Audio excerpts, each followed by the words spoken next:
Welcome to D.T. Kane's Epic Fantasy Book Club. I'm D.T. Kane, author of the epic fantasy series The Aggersfar Saga and the spoken books Uprising. Each week, I read from one of my novels, discuss my writing process, answer your questions, and have general discussions about fantasy fiction. It's like a book club, except I do all the work for you. Find show notes, info about all my novels, and much more at dtkane.com. Here's the show.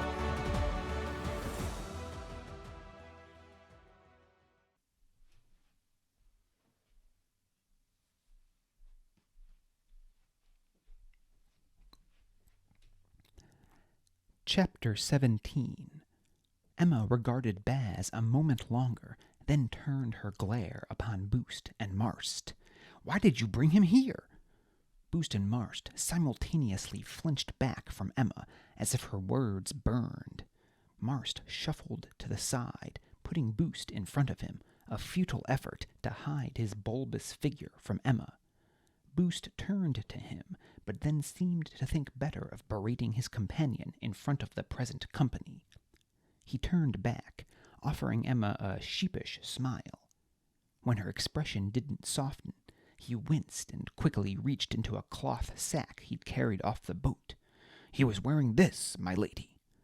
Boost held out Baz's hat. Ehma stared at it a moment, then shut her eyes and began rubbing at her temples with the thumb and middle finger of one hand, releasing an exasperated sigh. "You idiots!" "But, my lady," Marst said, still attempting to hide behind Boost. "You said—" "I know what I said," Ehma snapped, snatching Baz's hat out of Boost's outstretched hand. "Maybe I could—" Baz began to say. "And who is this?" Ehma spoke right over him, turning to Leanna. Without waiting for a response, Ehma strode right up to Leanna, regarding her with wintry eyes. Leanna returned Emma's appraisal with an icy stare of her own. For several long moments they just stood there, noses close to touching, threatening an early frost. Everyone else present had the good sense to keep quiet, and Baz noticed that even some of the papermakers had stopped to observe the scene. "I'm a conservator," Leanna finally said, "and I would appreciate it if someone would start showing me some proper respect." From what little Baz knew of Emma's upbringing, he expected her to have a harsh reply for Leanna, maybe even draw the knife at her belt. Instead, she glanced down at the sigils stitched on Leanna's riding cloak, then took a step back and dropped to one knee, bowing her head. "My humblest apologies, Madam Conservator," Ehma said. "I'm Millmaster Ehma, the Conservatory's servant." "Millmaster?" Baz said before he could stop himself. But it was just ridiculous. Ehma certainly didn't work for the Conservators. Did she? Both Ehma and Leanna glared at Baz. "This is Conservatory business, Bastion," Leanna said. "Let me handle it. You shouldn't even be here. Master Restorer Breneton would be tearing pages if he knew a speaker had been admitted into the mill." "Fine, fine," Baz said, raising his hands, though Leanna's words didn't stop his quizzical look in Emma's direction. She was ignoring him with such gusto he knew she had to be fighting the urge to say something to him. "You must believe me, Madam Conservator," Ehma said, rising back to her feet and brushing dust from her knees. "My men would never have treated you so if they'd known who you were." She glared at Boost and Marst. Marst continued to cower behind Boost, while Boost made a visible effort to stand up straighter beneath Emma's scrutiny, though he failed to keep the discomfort from his face. "I can only presume," Ehma went on, "that when they saw the spells being cast out by Paper Fairy, they took you for Citiless. Even from this distance, a giant dragon made of water is difficult to miss." "Citiless," Leanna said. "You thought Citiless were tossing about that sort of power?" Ehma did a fair job of looking surprised, though Baz noted the brief scowl of exasperation that tugged at her lips. Yes, Ehma was definitely trying her best to put on a show for Leanna. But why? "Haven't you heard the stories, Madam Conservator?" Ehma asked. "Citiless cusses who can read and speak?" Leanna scowled, but her eyes showed recognition. Just before Baz had left for the trials, a group of conservators had captured a Citiless on the shores of the shallows who could apparently read. They'd tortured him for information, though he'd died before revealing anything of much use. "I'd no idea it was so widespread," Leanna said. Ehma grimaced, as if she'd said something she wished she hadn't, though Leanna only nodded, apparently taking Ehma's expression as discomfort over the thought of Citiless reading. "It's just awful," Ehma said, quickly recovering. "My men have instructions to apprehend any Citiless who wander too close to the shore." "Well, they're not very good at their jobs," Leanna sniffed. Ehma crossed her arms, opened her mouth, then seemed to think better of whatever she'd been about to say. Without unfolding her arms, her lips formed into a smile with a distinctly sour turn. "Well, if the Conservatory could spare a few enforcers, I'm certain we would put them to good use, Madam Conservator." "Don't take that tone with me," Leanna snapped. "You don't need to be an enforcer to identify a pair of readers and a conservator." Leanna's eyes narrowed. "How long have you been running the mill? I can't imagine Master Restorer Breneton installing such an incompetent leadership." Emma's lips pursed, though she quickly seemed to realize she was overstepping the bounds of this fabricated character she was playing, and gave Leanna a nod of acquiescence. "I apologize, Madam Conservator. Perhaps my men were a bit overzealous in their duties." "Overzealous? That doesn't even begin to describe it. You sent 2 of your men to their deaths." Emma's face paled. She turned to Marst and Boost. "Where are Max and Charm?" Marst's eyes dropped to his boots. Boost looked around as if expecting someone else to respond, before settling a glare on Marst. Marst half looked up and shrugged, but gave no indication of speaking. Boost swallowed, then looked back to Ehma, lips in a grim line. "They didn't make it back, my lady. Charm might still be alive, but I saw Max. Boost trailed off, shaking his head. Leanna scoffed. "He tried to stand up to a harbor is what he did. The biggest one I've ever seen, at that.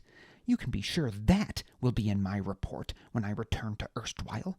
Can't have someone leading the mill who permits subordinates to act such fools. Now, you'll release us immediately and take us back to shore, and we'll be needing horses to catch up with our companions."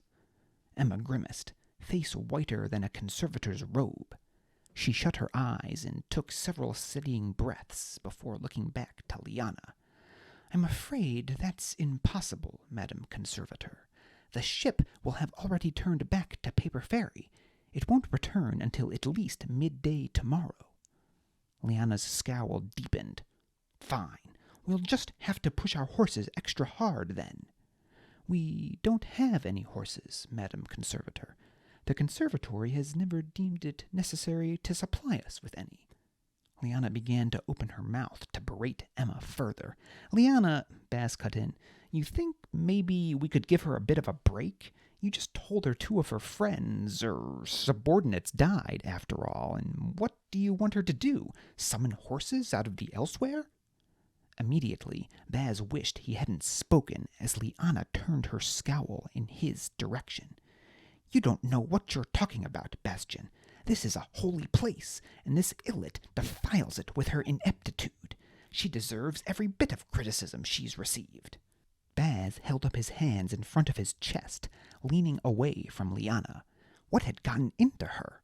First, the silent treatment over his completely justified surprise at her being selected to represent the Conservatory at the Congress, and now this?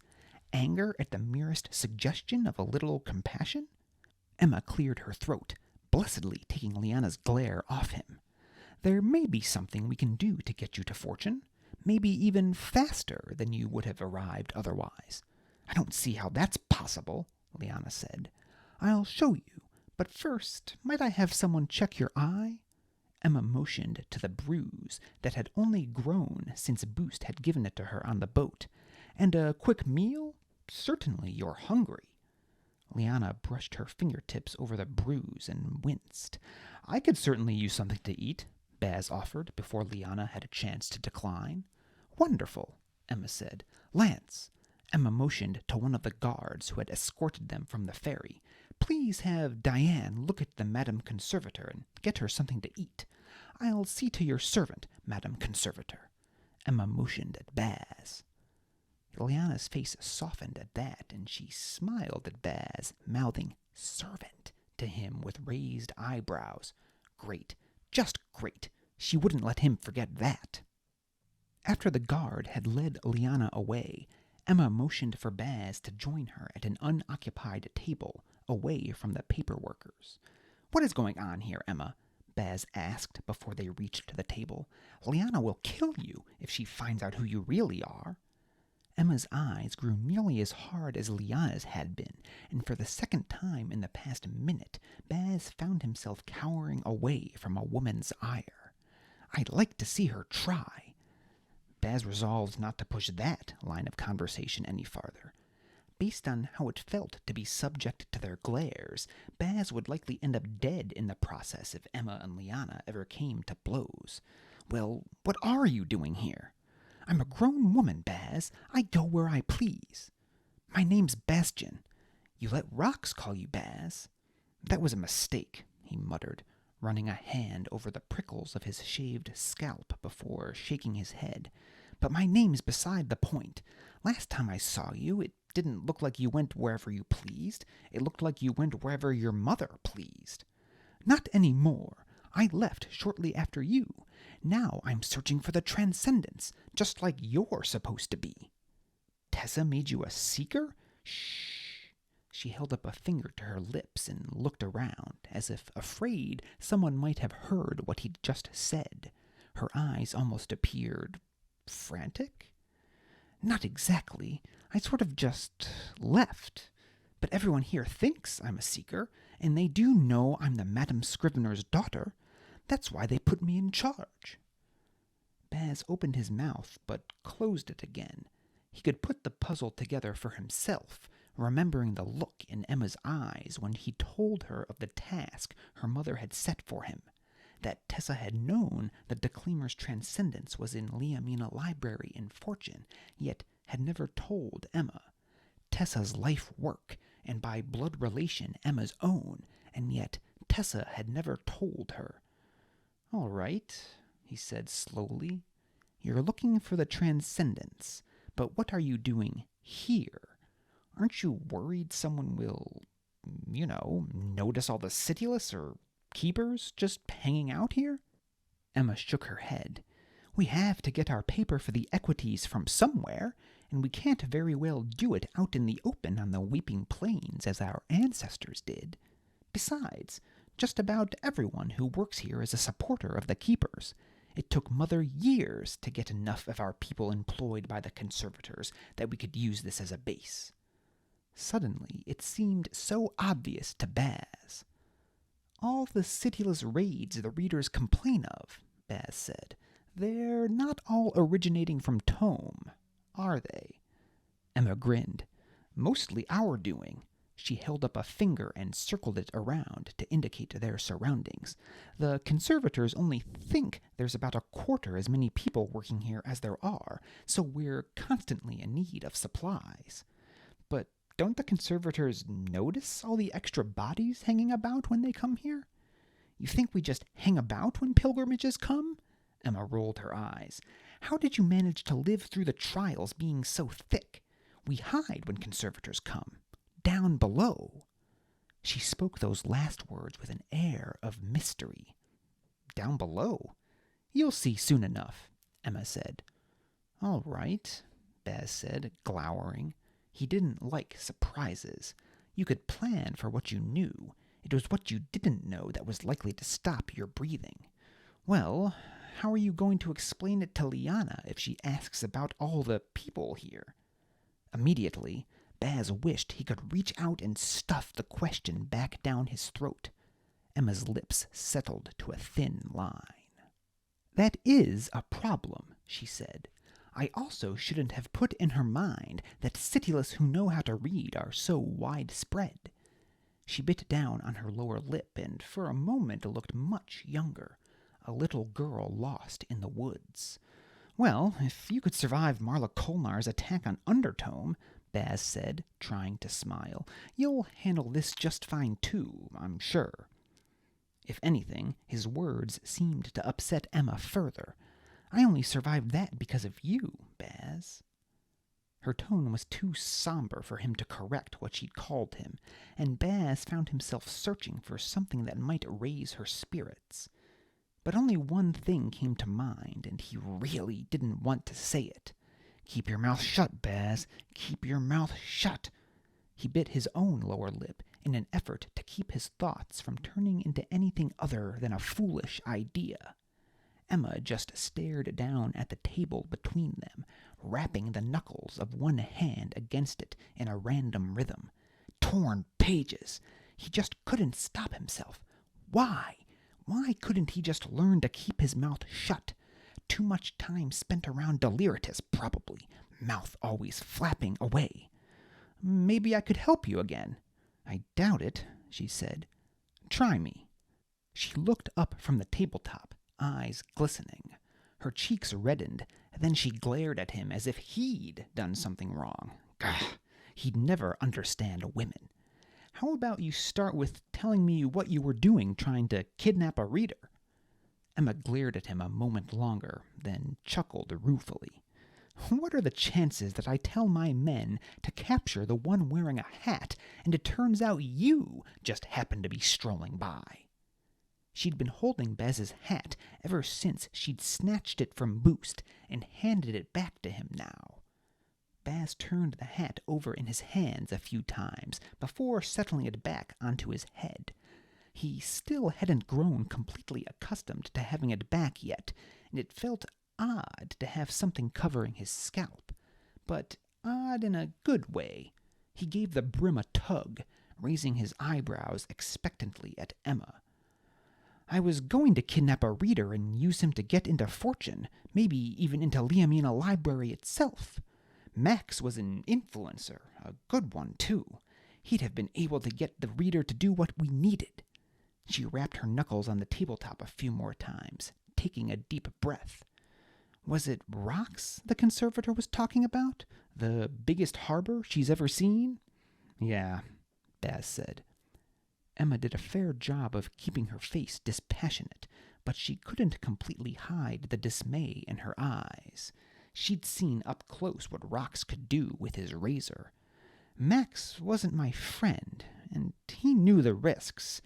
It'd been his plan as much as mine. It would have worked, too, but now... She trailed off. Her face slowly solidified into a fair impression of a block of granite. Implacable, eyes like daggers. What am I doing? She snapped. I don't need to explain myself to you. What are you doing here, Baz? And why are you traveling around with a conservator? He ground his teeth at being called Baz a third time, but now that he'd let her call him that without reprisal once, it somehow felt wrong to complain of it again. Leanna's the conservator assigned to my library back in erstwhile. Does she know about you? You call me thick, then ask a question like that? You saw how she talks to you. She'd be turning me into the Master Restorers before I finished saying read. Ehma pursed her lips. It's so despicable what they do to you. Don't be so quick to judge, Baz said, not entirely certain why he felt the sudden need to defend Leanna. She's just a product of her environment, like all of us are. You like her? Whoa, Baz said, holding up his hands. Like is a very complicated word. We tolerate each other, sure. As far as people I regularly spend time with, she treats me pretty well. Ehma studied him for an uncomfortable length of time. Of everything he'd said thus far, why did it look like that comment had angered her most of all? He was pretty sure he hadn't squirmed so much since he'd looked down the throat of a fire-breather, expecting to imminently be rendered a carbon stain on the cobbles. You didn't answer my original question, she finally said. It was a compound question, not fair. What are you doing here, Baz? Funny enough, he said, same as you, on my way to fortune." That scored at least a tiny crack in Emma's stony expression, her eyebrows rising. "Oh, you mean you actually intend to carry out your promise to my mother?" Baz felt his face flush, partly at her implication that she hadn't believed he'd carry out his promise, and partly because he hadn't exactly gotten up willingly and headed to fortune. "I keep my promises," Baz said, "but as I'm sure you can imagine, it isn't easy for a speaker to just up and leave. We can't all be so lucky." He made a sarcastic face at Emma, expecting a glare in return. That's what Leanna would have done. Instead, Emma surprised him by sticking her tongue out at him. Immediately, she seemed to realize that was nowhere near the reaction the leader of a bunch of keepers ought to have. She colored and did her best to look stern, but unlike her earlier glares, this one inspired a smile from Baz. "My reader was tapped to participate in the Triumvirate Congress," Baz said, "and I was dragged along. I figured I'd have a go at looking for the Transcendence while I was there." "That can't be right," Emma said. "The Congress isn't due to meet for months." "You haven't heard the news?" Emma shook her head. "We don't exactly have much contact with the outside world here." "I guess not," Baz said. He told her about the uprising at Galfet Library, Farston's appearance at Erstwhile, and the special session of the Congress that had been called. "It's beginning," Emma said once he'd finished. "Mother always said that when we were close to finding the Transcendence, the people would know innately. They can sense their freedom on the horizon. I wondered why the Iron Dragon had returned so early. It must have been to bring news of this." "Iron Dragon?" Emma waved Baz's question away. "You'll see when we go down below. I just can't believe it. Even my mother didn't think we'd live to see this." She sounded so hopeful. Baz wished he was capable of such optimism, but what Emma had said sounded like a whole lot of mystical hoo-ha to him, though he kept the opinion to himself. Besides, Emma seemed to pop her own bubble of fantastical musings a moment later, her face dropping. "But that's no good. Readers feeling threatened? A special session of the Congress? The city will be on high alert, the indomitable army patrolling the streets. Nothing's going right. Maeve won't be pleased at all." "Who's Maeve?" Emma once more waved his question away. "You'll meet her. She should be here any time now. Not that it matters. Even all those things I just mentioned aside, my plans are ruined anyway. I've nothing for Maeve now, and to top it off, now I've got a conservator that needs silencing." "What?" Emma tilted her head in exasperation. "You just said it yourself a minute ago, Baz. I can't have this Leanna woman going back to her fellow conservators and repeating what she saw here. What else do you expect me to do?"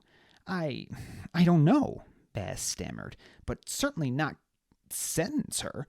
He tried to meet Emma's stare, but it seemed she'd inherited her glare from her mother, and Baz found himself incapable of matching it. "You're on our side now, Baz," she said in a quiet tone that made Baz shiver. "You'll need to start accepting that when fighting a force that does detestable things, sometimes—" She pursed her lips as if swallowing a bitter draught. "Sometimes you have to do distasteful things as well to fight back." "Tax really would like you and your mother," Baz muttered, mind jumping to the snake's plan to poison Erstwhile's water supply. "What? Never mind. What I mean to say is, I won't stand for it, and—" He raised a hand, forestalling further protest. "Even if you do insist on being so cold, killing her would be even more likely to draw the Conservatory's gaze here." "What do you mean?" Emma asked, eyes narrowing. "Farston undoubtedly saw what happened.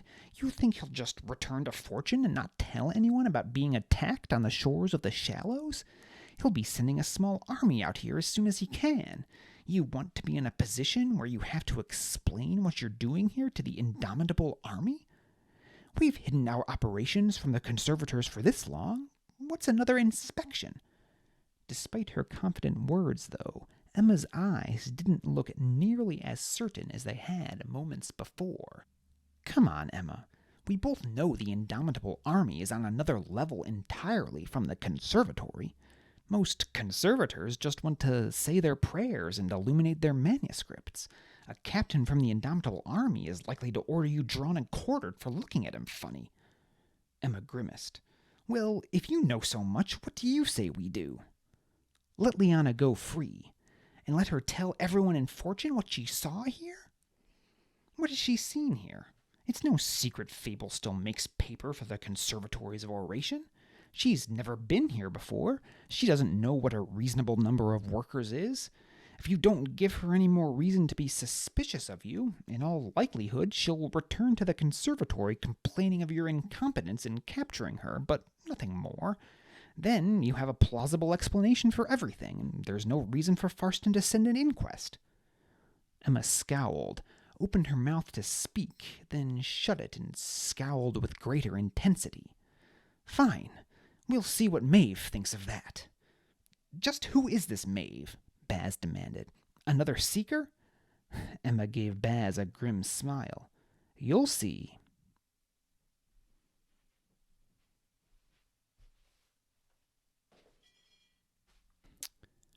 Well, hello there, everyone. Welcome back to D.T. Kane's Epic Fantasy Book Club.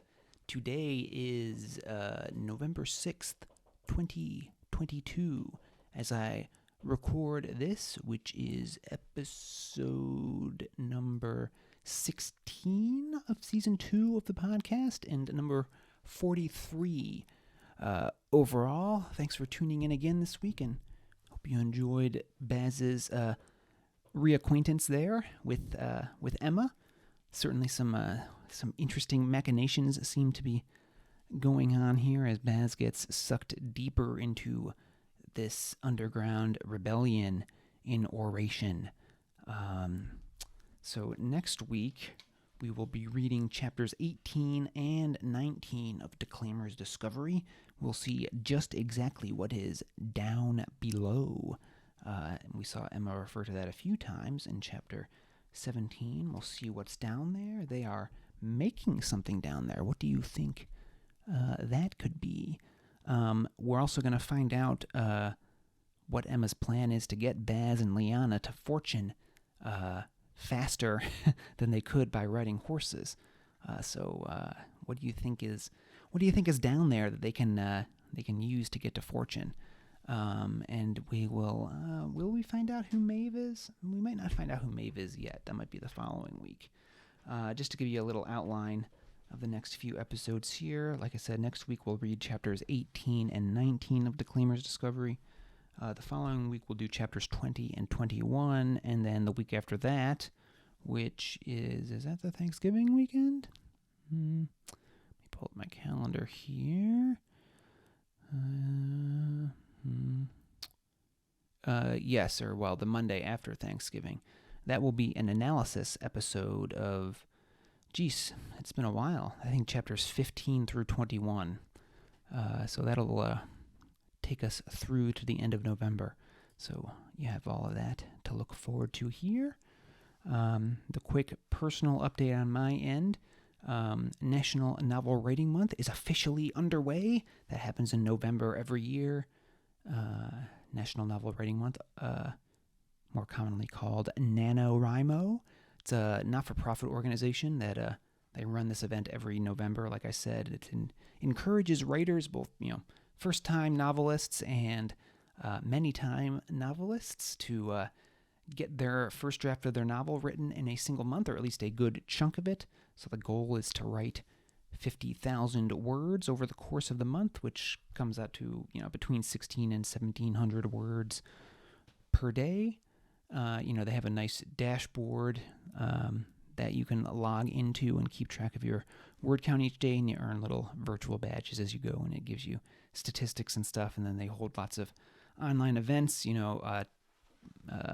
webinars from other authors, and also just like write-ins where you can, I guess, sit in a like a virtual room with a lot of other people and do writing sprints and stuff like that. And throughout the course of the year, outside of November, they host a number of other events think they have several that specifically focus on, encouraging younger people to write. So, they're really a great organization overall. Of course, during November, they also are, that's one of their big donation drives as well. While NaNoWriMo is going on, you can go to store.nanowrimo.org/collections/donate to make your donation.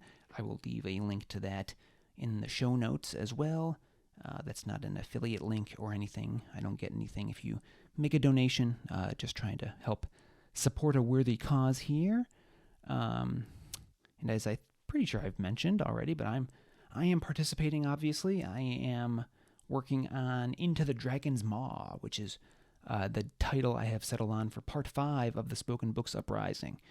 My streak is alive here so far. As of today, day 6 of NaNoWriMo, I have exceeded my word count goal each day, and I'm at 11,554 words out of 50,000, so I am on pace here. In fact, probably a little beyond pace. Let's see, I think so I am on pace to finish on November 26th, which is the Saturday after Thanksgiving. So hopefully I'll get a few extra words in here and finish before Thanksgiving. But that's good. Let's see, when I'm averaging 1,925 words per day and 27 words per minute. That's kind of cool that it keeps track of those stats for you there. It's been a little challenging for me the past few days. My day job has actually been really busy the past few days, but so I think I responded to a tweet earlier in the week, religiously protecting your writing time and just getting the button to the chair. That is like 3/4 of the battle right there. I'm not certainly not saying that it's easy, but you just, you sticking to that schedule is so much of the struggle when it comes to writing, and sticking to it day in and day out. Writing is certainly a long haul endeavor. Still even, I'm pleased where I'm at right now, but I'm certainly nowhere close to making a full-time living off of just my writing, and it'd be easy to get discouraged about that, considering how many probably hundreds, or at this point probably even thousands of hours I have put into this. But I know I just need to keep chugging along, especially when you're self-published. You really need a lot of books out there in the world before you can really start making a serious impact. So I am just going to keep plugging away here. I'll be churning out more parts of the Spoken Books Uprising through the end of this year and into next year. I hope to be at least finished with Part 7 by this time next year. We shall see. And of course, I'll be carrying on with the podcast here as well. So thanks to all of you out there who are listening and supporting the show. And if you would like to do a little extra to support the show, you can consider heading over to patreon.com/DTKane and joining one of my membership tiers over there. And among other things, all of the membership tiers come with you get a free copy of all of my current ebooks, and then I will send you copies of new ones as they come out. So basically, it's like a subscription to all of my books. The mid-tier seems to be the most popular so far. That's $9.99 a month, and in addition to all the ebooks, you get all of my print books as well. I mail those to you as they come out. And I am planning to have a patrons-only podcast episode once a month. I am still working on that. Sorry, current patrons, but I should have the first episode of that out before the end of the year, and then I'll be trying to consistently put one out 1 month at a time, and then there's some other benefits as well. So patreon.com/DTKane. All right, so back to Fantasy Quote of the Week this week. I know I didn't have one last week since I took a quick hiatus from the newsletter. But we have one again here this week from, this one is from Paul Jackson Bennett, his book City of Miracles, which I've not actually read Mr. Bennett yet, but his stories look very interesting, so I think I'm going to try him out here soon. This week's quote was submitted by Chris, who is a newsletter reader. So, Chris, thank you for participating in the newsletter. I really appreciate it, and if you would like to have a quote featured in a future installment of Fantasy Quote of the Week, just email me, dtkane@dtkane.com. All right, here is this week's quote.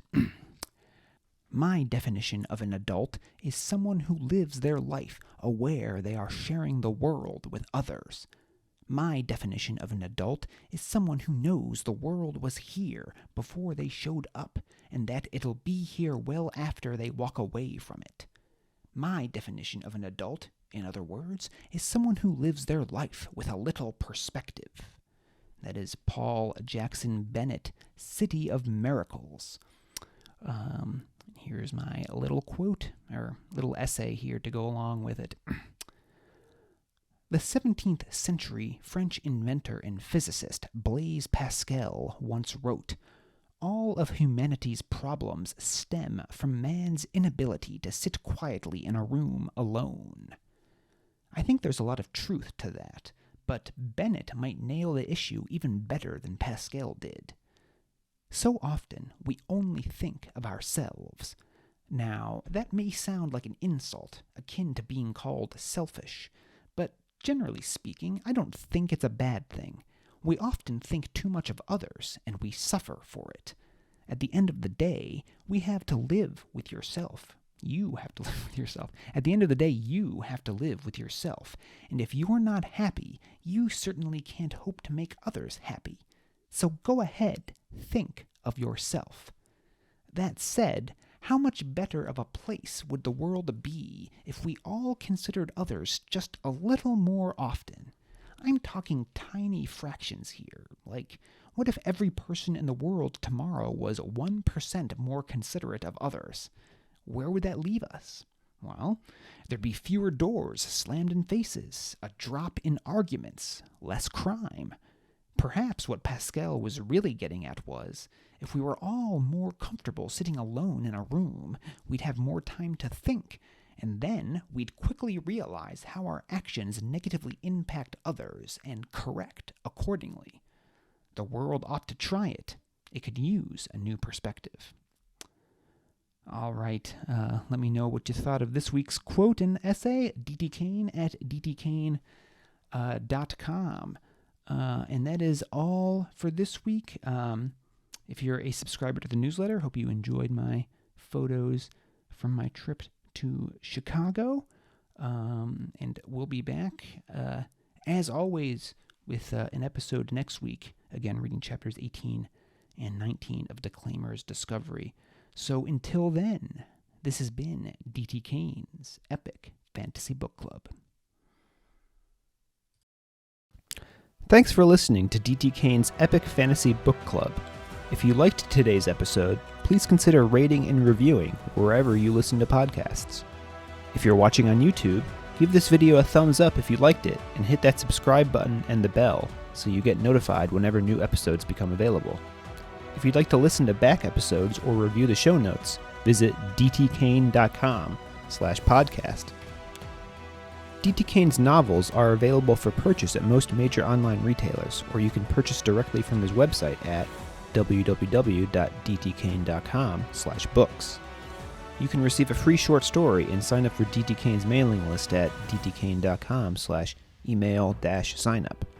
If you'd like to connect, you can find D.T. Kane on Facebook at D.T. Kane Author or Twitter at D.T. Kane Author, or send D.T. Kane an email at dtkane@dtkane.com. See you next week.